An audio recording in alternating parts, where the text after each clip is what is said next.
ঠান্ডা পড়ে গেছে, সেই জন্য আজকে বানাবো ধনিয়া চিকেন। মাংসগুলোকে নুন আর হলুদ দিয়ে খুব ভালো করে মেখে নিয়ে তার সাথে ধনে পাতা দিয়ে ভালো করে মেখে নিয়ে আমি একটা প্লেট ঢাকা দিয়ে রেখে দেবো আধা ঘন্টার জন্য।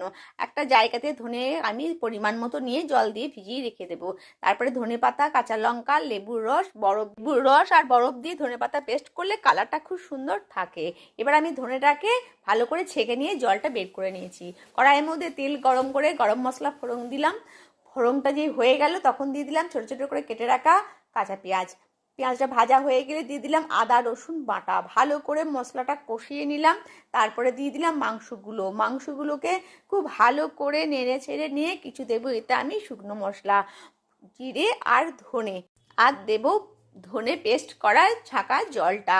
খুব ভালো করে নেড়ে চেড়ে নিয়ে আমি কিন্তু একটা ঢাকনা দিয়ে দেবো। আর নুনটা অবশ্য আপনারা পরিমাণ মতো দেবেন। যেহেতু মাংসটা আমার নুন দিয়ে মাখানো ছিল সেহেতু পরিমাণ মতো অবশ্যই দিতে হবে। এই অবস্থায় এবার ধনে পাতা যে পেস্টটা করে রেখেছিলাম সেই পেস্টটা এবার এতে আমি দিয়ে দেব। এবার দেব কাজু বাদাম বাটা। কাজু বাদামটাকে বেটে খুব ভালো করে মাংসের সাথে এই অবস্থায় আমি দিয়ে দেব, তাহলে কিন্তু খেতে দুর্দান্ত হবে। এবার দিয়ে দেবো আমি গোলমরিচ, যেটা কিন্তু না দিলেই নয় এই রেসিপিতে। এটা এত সুন্দর খেতে লাগে এই গোলমরিচটা। এই রেসিপির সাথে রেডি হয়ে গেল আমার ধনিয়া চিকেন।